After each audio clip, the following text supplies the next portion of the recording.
If you've ever struggled through a transition moment between teams or retiring from your sport, this video is for you. I'm going to break down the three major transition moments basically every professional athlete makes and how you can solve those identity issues. Let's rock and roll. The first major transition moment in my career as an aspiring pro was from the club level to the collegiate level.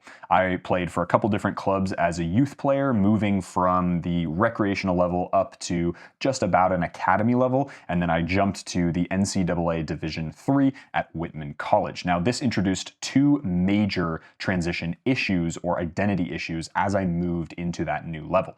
The first one is the introduction of a social hierarchy. Although they exist at a club level, whether it's a coach's favorite or the manager's son or something that was on my team, it did not exist as intensely as it did in the collegiate level. For NCAA schools, particularly four-year universities in America, we had freshman, sophomore, junior, and senior, and it was a hierarchy in that order. Seniors were top dogs, and freshmen were basically looked over unless you were good enough to get some game minutes. Now, that's quite a struggle coming from an environment where you're often the best player on your club team or one of the best players, and you jump into an NCAA school where everybody is the best player from their associated club teams. And when it's broken down, not necessarily by meritocracy, so who's actually the best player, but it's actually just the age that you're at, whether you're 18 or 22 at the top, that became a very difficult thing for me to handle because I am somebody who wants to be judged based on my merit and my skills,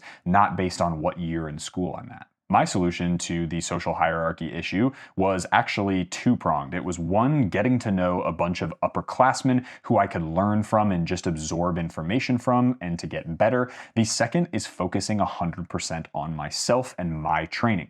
I'm not comparing myself to the guy who's in my position 2 years above me, and I'm only focused on my training, what I'm eating, how I'm sleeping, and all the controllables that I can control. Because at the end of the day, if a coach decides to pick a junior or a senior who also plays in my position because they're older and they have seniority and they're only playing a couple more years despite me being a better player, that's completely out of my control. And so what I can do is focus on me, focus on my process of development and getting better so that by the next game or even the next season, I'm so much better than everyone else, the coach has no choice but to play me. The second major issue with this transition moment was an enormous influx and introduction of new distractions. For me, my club and high school career was very, very regimented. I would go to class from 7:45 in the morning till 3 in the afternoon, come home, eat some food, go to training for several hours, come home, do homework, go to bed. That was it. Game on the weekends, and repeat essentially year-round for 7 years of my middle school and high school career. There was really nothing else to do. Whereas you move into the collegiate level and all of a sudden you're living alone, there's parties basically every day, there's tons of people to hang out with, there's social pressures to go and party and to hook up with girls and do all these things, and so there's a ton of outside pressure. Dealing with that and muting it is very, very difficult for somebody coming into that transition moment. I am somebody who very early on realized that those types of parties and those types of distractions weren't really for me. So instead of being in environments where I could be persuaded to go to a certain party or to do stupid stuff on campus, I actually decided to take the controllables thing and stay in the library longer than I probably needed to, or go to the gym on a day where I didn't have a lift, but I would just do recovery for 2.5 hours, or I'd sit in the sauna or the pool, or do things that would really help my body or my mind, depending on study or soccer, that I was focusing on that day. This behavior really limited my access to being in environments where I would be persuaded to go to parties or hook up with people or do stuff that I really didn't want to do.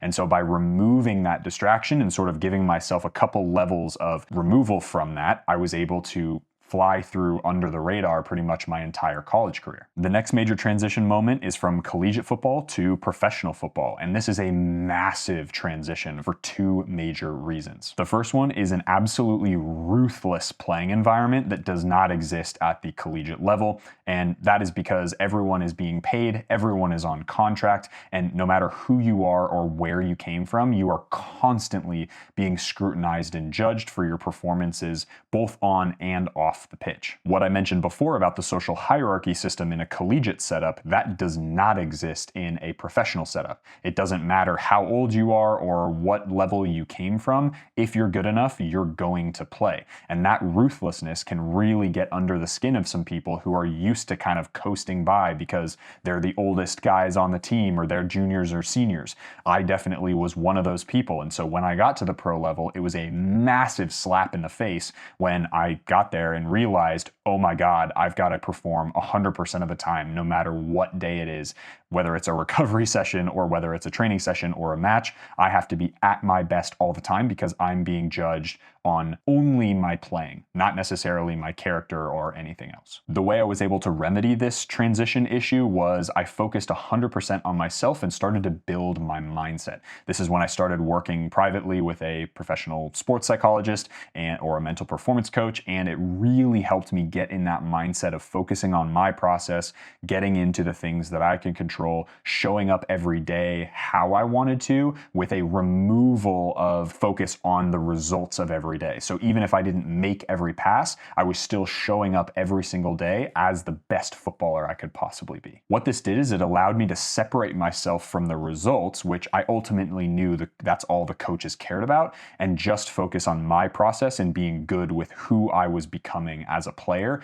and a person. It ultimately served me very well because I noticed when teammates focused on all the KPIs of the game, how many passes they created, how many goals they scored, or whatever, which yes, are important, they got so focused on the KPIs that it actually distracted them from the day-to-day just, hey, I'm gonna 1% every day I'm gonna improve, or 0.5% I'm gonna improve every day, and I'm gonna show up as the best version of myself. They got caught up in the ups and downs of that game that they played last weekend, and that really ruined a lot of careers that I watched firsthand. The second thing that I really struggled with transitioning from NCAA to professional football is unfavorable or unstable living conditions. Having a home environment like this home office is one of the greatest things, and it gives me so much confidence to go and do other things in the world. Once you have a home, it's really, really easy to then be confident to go and take risks and do cool stuff.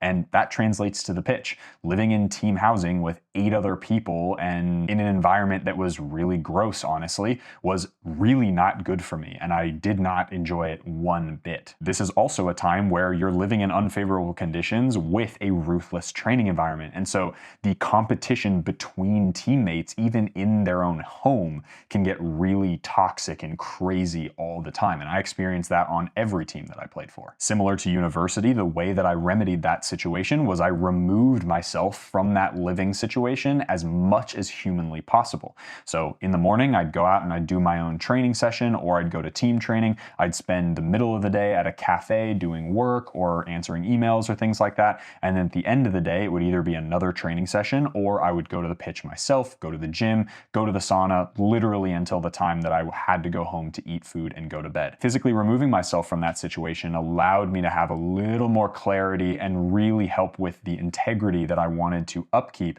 as I was moving through this very unstable period of my playing career. The final major transition that I experienced as a pro was my transition out of professional football and into triathlon and into real life. And again, 2 major issues that I struggled with as I moved out of my professional sports career. The first one was my loss of status. This is something that so many professional players hang on to longer than they think they do, whether it's pro footballer in their Instagram bio, whether it's pro basketball player, pro tennis player. That pro any sort of athlete is a huge status symbol in society and to your friends, and it's something that we as pro athletes, having spent the last several decades working to get that title, hold very near and dear to our hearts. Because honestly, let's face it as well, once I retired from pro football and I'm a former pro footballer, everyone just sees washed Sharpied on my forehead, right? Like they don't care. They don't care that I've played pro. They don't care that I've won a national title. Sure, it's cool in like a thumbnail or a YouTube video or something like that,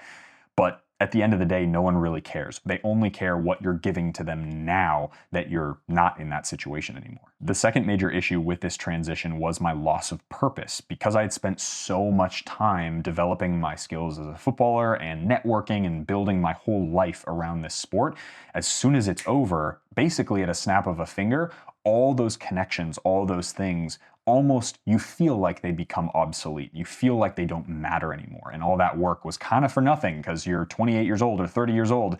And now what, right? And so when I retired, I jumped straight into triathlon, which was awesome. I'll talk about that in a second.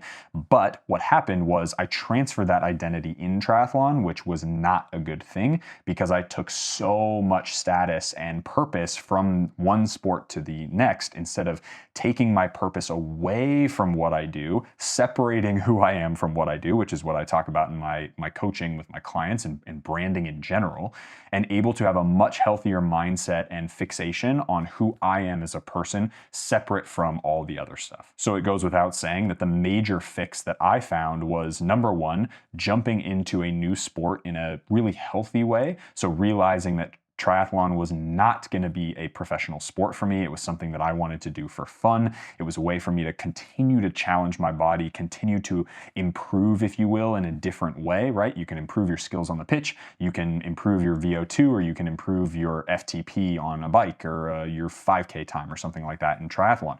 And so it's really challenging, and I constantly feel like I'm improving, which creates that purpose. And then as well, separating who I am from what I do created that meaning, created that purpose, and created that identity separate from this fixation on pro footballer. So out of all of those issues that I experienced in each one of those three major transition moments and all of the solutions that I have for those transition moments, really none of these are permanent fixes unless you can really get into the deep psychology of who you are as a person, your identity, and who you see yourself as, and who you want to be in the future.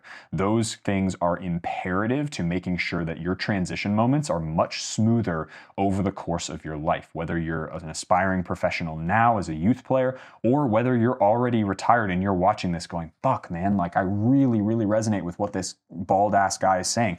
Regardless of how you're looking at this video and watching this and consuming this, I would suggest going through and developing who that future version of you is going to be.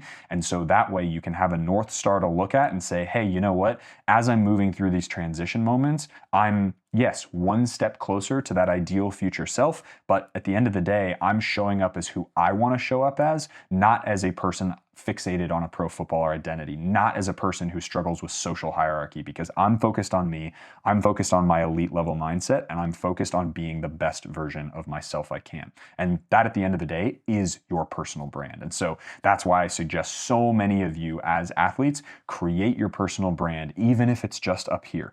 Make sure that you know what you stand for, what your values are, and who your future self is, because that's going to dictate your philosophy and your purpose and meaning and contentment throughout the rest of your life. Stay dangerous, y'all.